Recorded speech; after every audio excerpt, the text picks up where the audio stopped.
Identity of man who died in police custody revealed. Guyana News. The identity of a badly beaten man who died in police custody has been confirmed as 37-year-old Delon Lawrence, of Lot 10 de Kinderen Housing Scheme, West Coast Demerara, WCD. His sister identified him after a picture of the deceased was posted on the Guyana Police Force's Facebook page. "I went to the morgue and identified him myself. I was shocked and wanted to know if it was true," she told Guyana News. Lawrence's body was at Ezekiel's funeral parlor awaiting identification. He reportedly died on March 16 while in custody at the La Parfaite Harmonie Police Station, West Bank Demerara, WBD.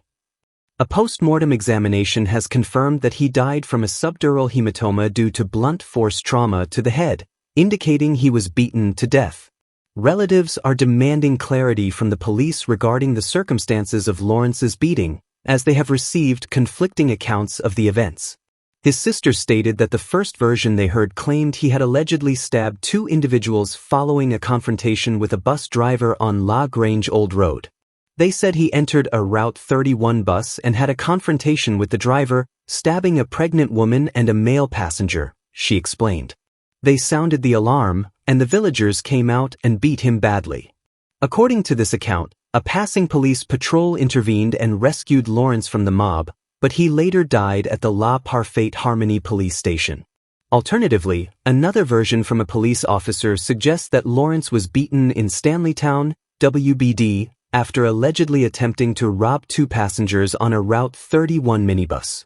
In this account, Lawrence reportedly became agitated after an alarm was raised, stabbing a pregnant woman and another female passenger.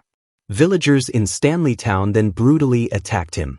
As with the first version, Lawrence was rescued by police and taken to the La Parfaite Harmonie police station, where he ultimately died in custody. The police have yet to release an official statement regarding the investigation into Lawrence's death. Sophia man granted $230,000 bail on 4 charges. Guyana News. 32-year-old Jamal Halley of Lot 641D Field, Sophia, appeared before the Georgetown Magistrates Court on Tuesday to face 4 charges. Halley pleaded not guilty to all charges, which were presented to him by Acting Chief Magistrate Faith McGusty. The charges allege that on March 22, 2025, at Harpy Drive, Northeast La Penitence, Georgetown, Halley was found in possession of a suspected Glock 45 pistol with serial number XA245 and 10 rounds of suspected .45 ammunition without holding a firearm license. Additionally, it is alleged that on March 14, 2025, at Independence Boulevard, Albuistown, Georgetown, Halley discharged a loaded firearm within 100 yards of a public place and maliciously damaged 4 car tires valued at $60,000, belonging to Anthony George, on the same day at the same location. The prosecution objected to bail, arguing that there were no special circumstances justifying Halley's possession of the firearm. They indicated that the incident was captured on camera and expressed concerns that Halley had previously escaped from police during an attempted arrest. The prosecution warned that if released, it would be challenging to locate him. Halley was represented by attorneys Modi Singh and Stacey Goodings. Goodings questioned why no wanted bulletin was issued for her client if he had indeed escaped police custody, asserting that the police did not respect his rights as a citizen. Singh argued that no evidence had been recovered to implicate Halley and noted that no order had been made for his detention. He then requested bail for his client. Magistrate McGusty stated that constitutional procedures must be followed before Halley could be released. She granted bail set at $40,000 for the property damage charge, $40,000 for the possession of a firearm and ammunition charge, and $150,000 for the charge of discharging a loaded firearm, totaling $230,000. The matter has been adjourned until May 7, 2025. Bandits steal $700,000 from Sophia family during violent home invasion. Guyana News. A family in Sophia is in shock following a violent home invasion early Monday morning, when 2 armed bandits broke into their residence at B Field, Georgetown, and escaped with $700,000 in cash, a laptop, 2 cell phones, and a car key. The victims, Rodra Jagnarine and his wife, Vanny, were awakened between 2 a.m. and 2:30 a.m. by the intruders in their bedroom. According to Jagnarin, the bandits threatened them, demanding that he and his wife remain still while their children slept nearby. We woke up to two bandits in our room over our heads, telling us not to move. I jumped up and tried to fight them off, but they ran out, he recounted. Before the couple could fully react, the intruders had already ransacked their home. They emptied all the bags in the front and back rooms, taking everything including the laptop, 2 cell phones and cash, Jagnarin stated. In a desperate attempt to confront the fleeing bandits, Jagnarin jumped out after them. I jumped out and tried to wrestle one of them, but when they reached the door, I grabbed a mop stick and ran after them. I fell on the road and managed to grab one of them, and we had a scuffle, he explained. The situation escalated when the second bandit, positioned a short distance away, opened fire. The other one was about 8 feet away, and when I was struggling with the one I caught, he told the other one to shoot. I then retreated to get a cutlass, but by the time I did, they had already escaped, Jagnarin said. Vanny described her harrowing experience of waking to find an intruder in her room. I was sleeping and raised my head to see someone walking towards me. He told me not to make noise or he would kill me. By the time I got up, my husband had already woken up, she said. Their children were asleep next to her during the invasion. The couple believes the bandits entered through a small window near the toilet. A knife was also found by a side window, suggesting a possible second entry attempt. Visibly shaken, Vanny expressed her desire to relocate for the safety of her children. I want to move out of here because I have 3 little kids. How can I not want to protect them? She lamented. This time they could have killed me.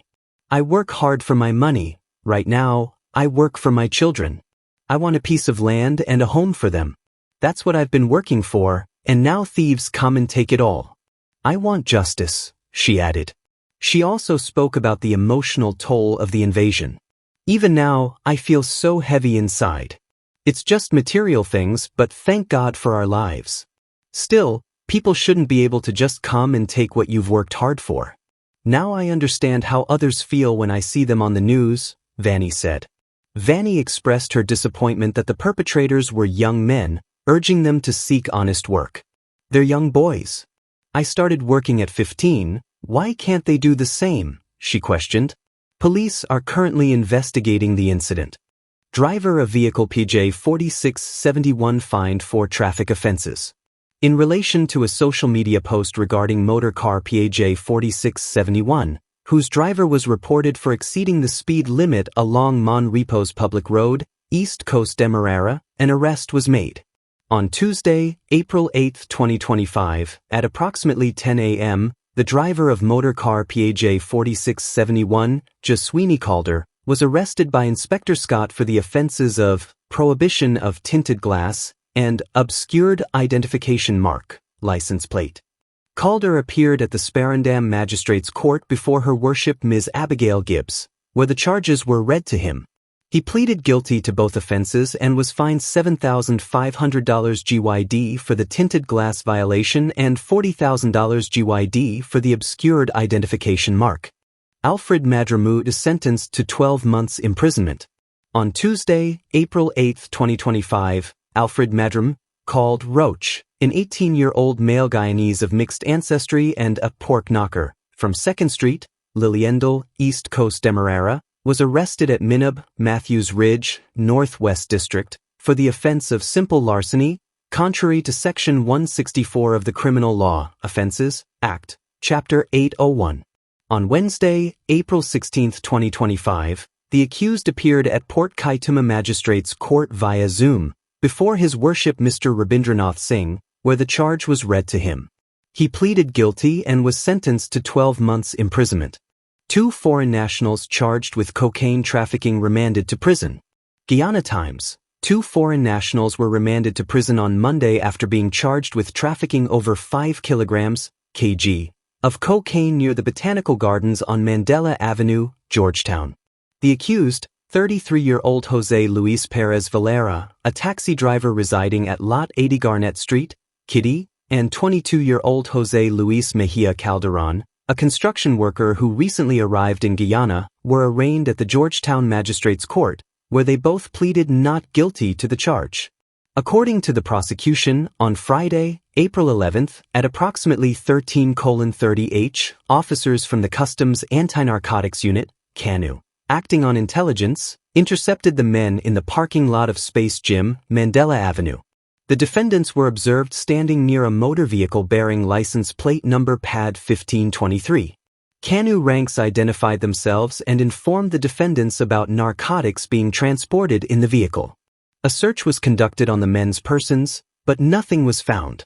However, during a subsequent search of the vehicle's back seat, officers discovered a box and an additional parcel containing suspected cocaine. The total weight of the illegal substance was confirmed to be 5.563 kilograms, following preliminary testing. The defendants were arrested and taken to CANU's headquarters, where they were placed under caution. Prosecutors disclosed that Valera allegedly told investigators he was seeking to borrow $1,000 from Calderon. He claimed Calderon informed him they would make a delivery, and in return he would receive the funds. During Monday's court proceedings, both men were represented by attorney-at-law Everton Lammising and his co-attorney. The attorneys argued for bail, citing several special reasons. They noted that Calderon had only been in Guyana for 3 months and stated that at the time of the arrest, Valera was the taxi driver while Calderon was the passenger of the vehicle. The defense argued that Valera was working as a taxi driver on the day in question and had been called by someone to pick up the package and drop it off at the Mandela location. It was then that they were intercepted. They also claimed that, prior to the arrest, Valera intended to drop Calderon off at a supermarket. The attorneys further contended that when arrested, the defendants were made to sign documents without understanding them, as there was no Spanish translation provided, and they were unaware of what they had signed. They questioned the validity of the testing process and suggested that the case involved a double container, implying that multiple parties might have had access to the package. They urged the court to consider the constitutional requirement for a timely trial, warning that the matter was unlikely to conclude within a reasonable time frame. Attorney Lammising cited a precedent set by Justice Barlow regarding unlawful detention exceeding the constitutional limit of 72 hours. He added that there was no clear evidence that the accused knew what was inside the package and questioned whether they were inside or outside of the vehicle at the time of interception. However, CANU's prosecutors strongly objected to bail, maintaining that the cocaine was found inside a box and bag in the back seat of the vehicle. The prosecutor confirmed that Valera was the driver and Calderon was the passenger. She rejected the claim that documents were signed without translation and denied that the accused were unlawfully detained. Regarding body camera footage, which the defendant's lawyer inquired about, the prosecutor initially stated there were no such recordings but later confirmed that the officers were equipped with body cams and that footage would be made available during the trial. She also expressed concern that the defendants, one from Colombia and the other from Venezuela, pose a flight risk. Magistrate McGusty noted that while one of the men's passports had been lodged, individuals can still leave the country through irregular means, and she was not confident they would return for future hearings. After considering the arguments, the magistrate ruled that no special reasons had been presented to justify bail and ordered that both defendants be remanded to prison until their next court appearance, scheduled for May 6, 2025. 6 months later, no charges in quarantine fire that killed mother and 4 children. Qatar News, 6 months after a tragic fire claimed the lives of a mother and her 4 children at number 64 village, Quarantine, Burbus, no suspects have been charged in connection with the blaze. Investigations into the deadly incident, which occurred on November 12, 2024, are still ongoing. The victims were identified as Hemwadi Singh, 34, and her children, Kelvin Ramjatan, 14, Brandon Ramjatan, 10, Cindy Ramjatan, 11, and Tamesh Ramjatan, 2. Singh's eldest son, 17-year-old Kevin Ramjatan, was the only family member to survive the blaze.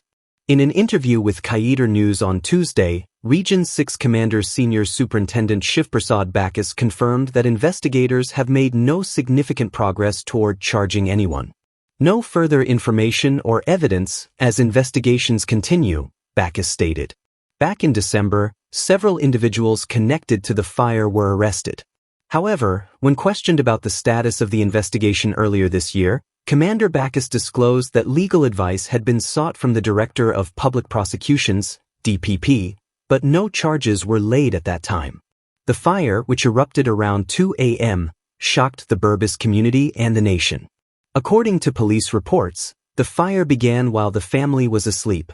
Kevin told police that he was sleeping on the veranda when he was awakened by flames from the lower flat, where his father's car was parked. He rushed downstairs and found his family awake and trying to escape. They tried to run out of the house, but as they saw the large flames in front of the house, they turned back and went upstairs, he reportedly told police. As a result, they became trapped in the fire. Kevin noted that he was unable to immediately call the police due to the lack of a phone and unresponsive neighbors. He ran to his grandmother's house for help, but by the time they returned, the house was fully engulfed in flames. He also mentioned that the steel gate, which he had closed the night before, was open when he escaped the next morning. Firefighters arrived around 3:35 a.m. but found the house already consumed by flames. After the fire was brought under control, the charred remains of the 5 victims were discovered. As the investigation continues, the community remains in shock over the loss of Hemwadi Singh and her children, and many are calling for justice in this heartbreaking case. Man arrested for smuggling sheep from Guyana to Suriname. Waterkant. Police at the Karantajanpolder station arrested a 37-year-old man on Monday morning, April 14th, on suspicion of smuggling a sheep from Guyana to Suriname. The arrest occurred around 9:15 a.m. during a routine check on the backtrack route along the Abdul Ghani Madharweg in the Nikiri district. The suspect, identified as R.I., a Guyanese national residing in Nikiri, was found on a passenger boat arriving from Guyana. During the inspection, officers discovered a ram with a brown-black coat accompanying him. Investigations revealed that the animal had been brought into Suriname without the necessary veterinary inspection or permission. R.I. claimed that he received the sheep as a gift from a mosque in Guyana, intended for a religious ceremony for his daughter.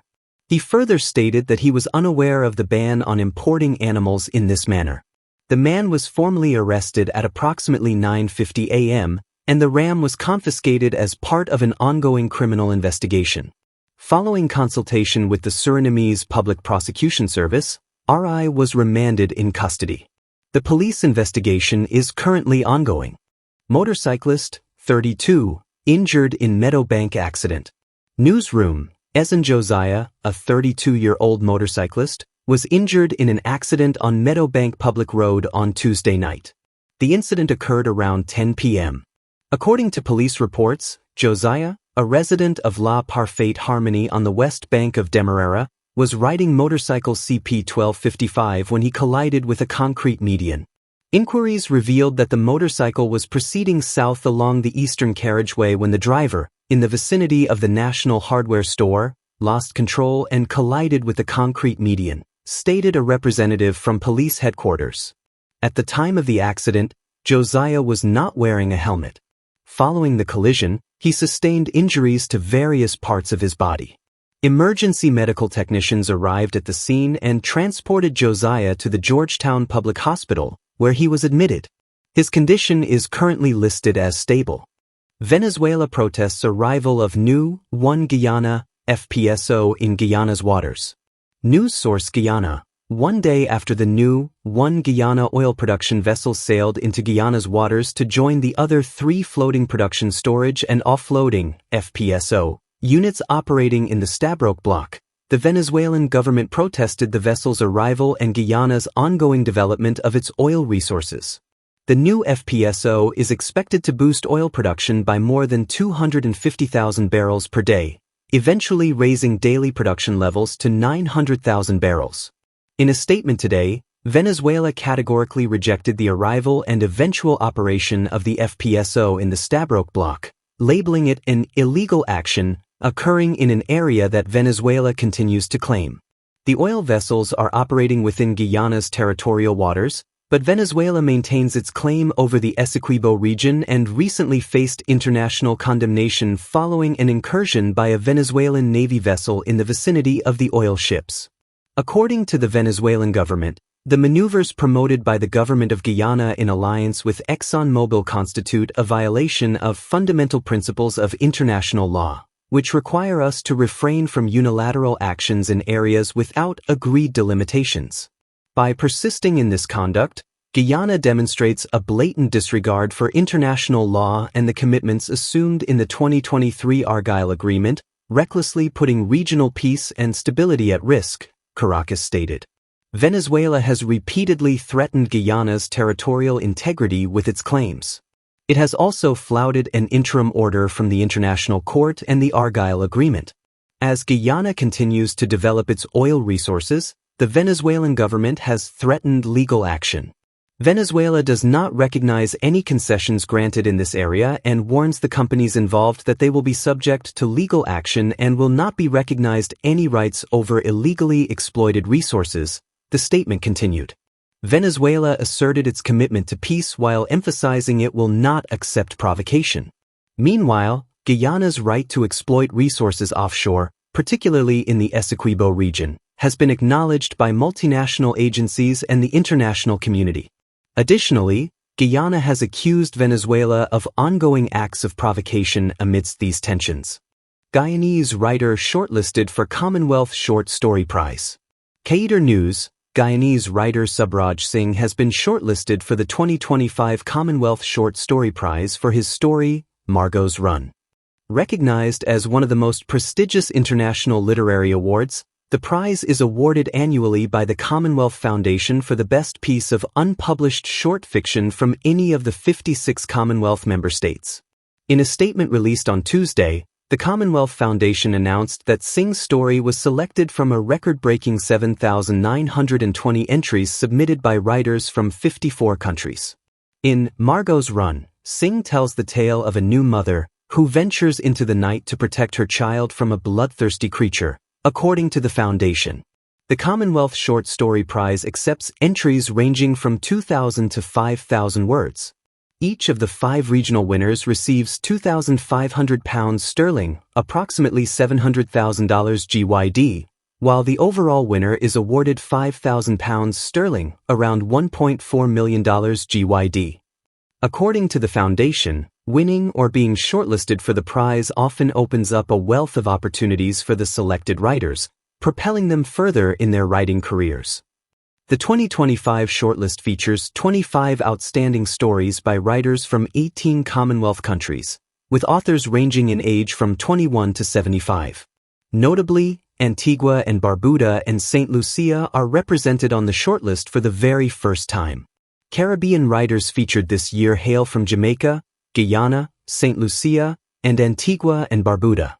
The Foundation stated, selected from almost 8,000 entries, the stories range from historical fiction to satire, via crime and speculative writing, family dramas, and coming-of-age stories.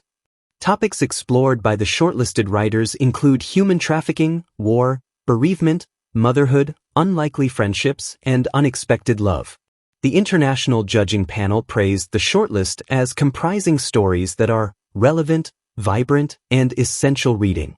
This year's panel is chaired by writer and filmmaker Dr. Vilsoni Hereniko of Rotuma, Fiji.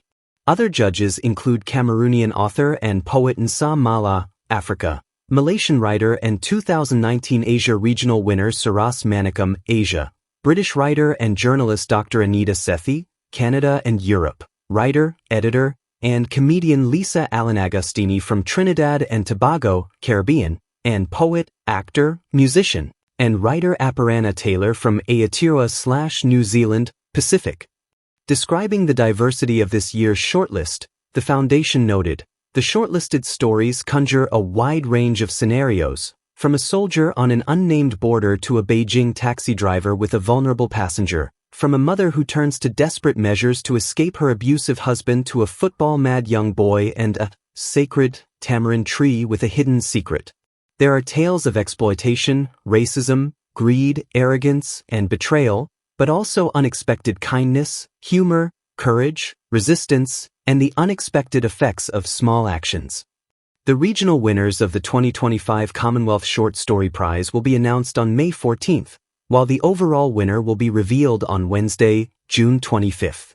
Entries to the prize can be submitted in English as well as in other languages spoken throughout the Commonwealth, including Bengali, Chinese, Creole, French, Greek, Malay, Maltese, Portuguese, Samoan, Swahili, Tamil, and Turkish, reinforcing its status as the most accessible and diverse of all international writing competitions.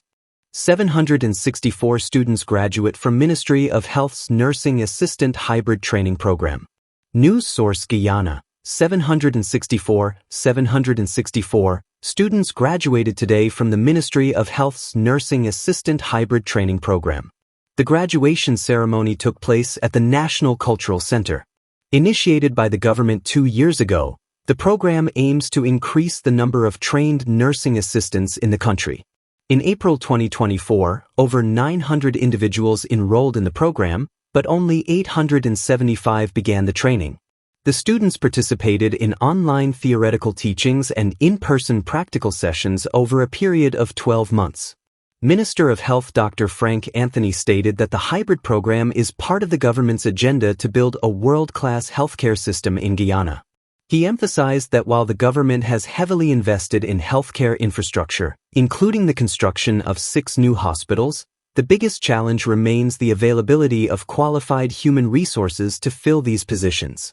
So, all 6 of these hospitals will be opening over the next couple of months, and we want to have staff in these hospitals.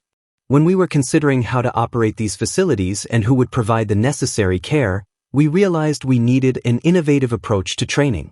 We want to maintain high standards while ensuring that people receive quality training, the health minister explained. Many graduates are expected to be deployed to the 6 new hospitals located in Lima, Dekindaran, Enmore, Diamond, Bath, and No. 75 Village. Minister Anthony boasted that these hospitals would be equipped with critical facilities and equipment to enhance healthcare delivery. At each of these hospitals, we will have an on-site oxygen plant, allowing us to manufacture our own oxygen. This will be piped to various beds within the facility. I want to emphasize this because many of you will be working in these establishments, Minister Anthony said. The nursing assistant program was developed in partnership with Coursera, an online learning platform, underscoring the government's commitment to modern and effective training methods in the healthcare sector. Guyana Defense Force assists in containing fire at Lyndon's sawmill dump site. The Guyana Defense Force, GDF, utilized its helicopter and a recently acquired Bambi bucket today to aid in extinguishing a fire at the sawmill dump site in Amelia's ward, Lyndon, just 1 day after the situation was declared a disaster by the Guyana government. The fire has been burning for the past week. Prime Minister Mark Phillips, who visited the scene yesterday, informed a local community radio station that while the fire has been largely contained, efforts must continue to minimize further spread and eliminate smoke from the area. What we are going to do now is continue our efforts to suppress the smoke as it is affecting residents living near the fire. From the government standpoint, we treat this as a disaster, specifically a man-made disaster, not a natural one, but nevertheless, it is a disaster, the Prime Minister noted. The Guyana Fire Service has yet to determine the cause of the fire. Meanwhile, the Civil Defense Commission, CDC, the GDF, the Ministry of Agriculture, the Environmental Protection Agency, and stakeholders including sawmill owners are collaborating to ensure that the fire does not spread further in the area, which contains about 10 sawmills. Prime Minister Phillips emphasized that the government will spare no effort in bringing relief to affected citizens as soon as possible. The work is ongoing. We have effectively contained the fire and have already started pouring water to suppress the smoke and eventually extinguish the fire. Decisions have been made on the ground, and the Guyana Water Incorporated GWI, the fire service, and sawmill operators will be trucking and pouring water over the area, he explained. Meanwhile, the Director General of the Civil Defense Commission, retired Colonel Nasrul Hussain, noted that due to the fire's impact, the CDC has identified several shelters in the region for residents until normalcy returns. However, he mentioned that many are reluctant to evacuate due to security concerns and have opted to remain in their homes. We are still working with the community. Since Friday, we've noticed a reluctance to evacuate because of security and safety measures, but we are encouraging them to consider moving, especially since schools are out and children should be in safer areas during the day, the CDC director stated. The Prime Minister added that if the smoke situation worsens, residents may need to evacuate the area until the situation is fully under control. James Bond recognizes PPP/C's growing support among Afro-Guyanese. In Guyana, prominent attorney and businessman James Bond has credited the People's Progressive Party/Civic, PPP/C, with earning the growing support of Afro-Guyanese citizens, pointing to the government's developmental track record as the main driver of shifting allegiances. In a recent public statement that has gained national attention, Bond emphasized that many Afro-Guyanese, himself included, have successfully built businesses under the PPP/C administration, dismissing claims that the party is exclusionary or only supports specific ethnic or political groups. To paint this picture as if Afro-Guyanese are just digging drains and doing roads is so far removed from reality, Bond said. I started my bar with $400,000. I wasn't a PPP member. I didn't join the PPP. But under this government, I've started multiple successful businesses. Bond made it clear that his support was not driven by party affiliation but by visible and tangible national progress. What attracted me to the PPP/C wasn't politics, it was progress. It was vision. Something that others clearly lack, Bond stated, directing criticism at Vincent Alexander, a political commentator and opposition-aligned academic.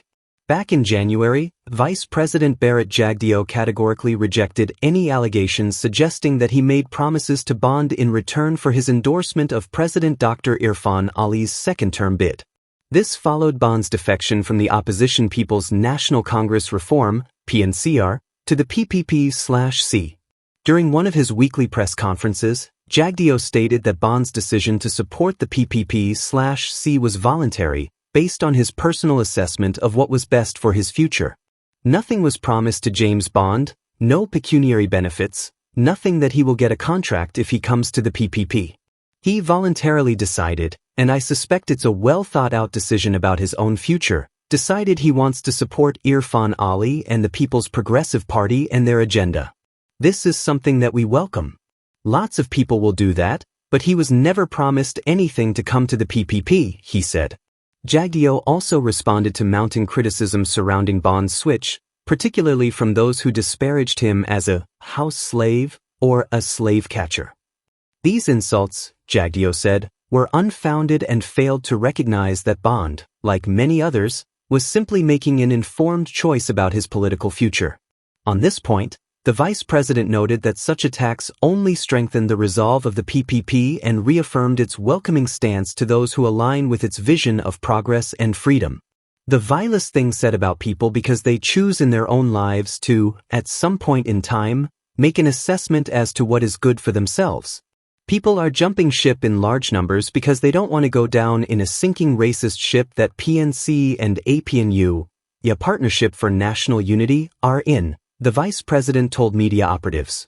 On Monday, Elisha Ali, a representative of the Association of People of African Descent in Guyana, ADD, spoke at the United Nations UN Permanent Forum on People of African Descent in New York about the continued silencing of Afro-Guyanese, who are often labeled as lick-bottom and slave catchers. He made this statement during the fourth session of the Permanent Forum, themed United for Reparatory Justice in the Age of Artificial Intelligence, AI. Ali told the forum that such language has been particularly directed at Guyanese of African descent by representatives of the PNC, APNU, and the Alliance for Change, AFC, with David Hines of the Working People's Alliance, WPA, being one of the most recent figures to use the derogatory term lick-bottom Africans, in reference to Afro-Guyanese. He noted that, as we reflect on our shared history, we are also presented with a unique opportunity to shape a future where technology works for us and not against us. But we must also recognize that some of our greatest challenges are not only external, they arise within our own communities. Today, I wish to offer a crucial recommendation to this forum. We must establish clear measures and checks and balances to prevent African organizations, particularly those representing people of African descent, from attacking or undermining fellow groups within our communities. Too often, he said, it is found that organizations created to advocate for the rights and advancement of Afro-descending communities become the very entities that foster division. In Guyana, for instance, We have witnessed organizations intended to combat institutional racism that have instead perpetuated harm by silencing dissident voices within our community and disparaging other Afro-Guyanese who express their right to independent thought. They have resulted in calling those who do not share their personal ideologies lick-bottoms, slave catchers, and house slaves, he told the UN Forum. He pointed out that this divisiveness undermines collective efforts towards reparatory justice. The struggle for equality and recognition should not be derailed by internal strife, nor should it be hijacked by gatekeepers who decide who is authentically black or who has the right to speak for our people. It is essential that organizations, both governmental and non-governmental, be held accountable for creating spaces that foster unity and collaboration rather than fracture and exclusion. He recommended that the Permanent Forum establish accountability mechanisms to enforce checks and balances and ensure that reparatory justice addresses both external and internal oppression. The fight for justice must be rooted in unity. Let us hold ourselves to the same standards that we demand of the world, he concluded.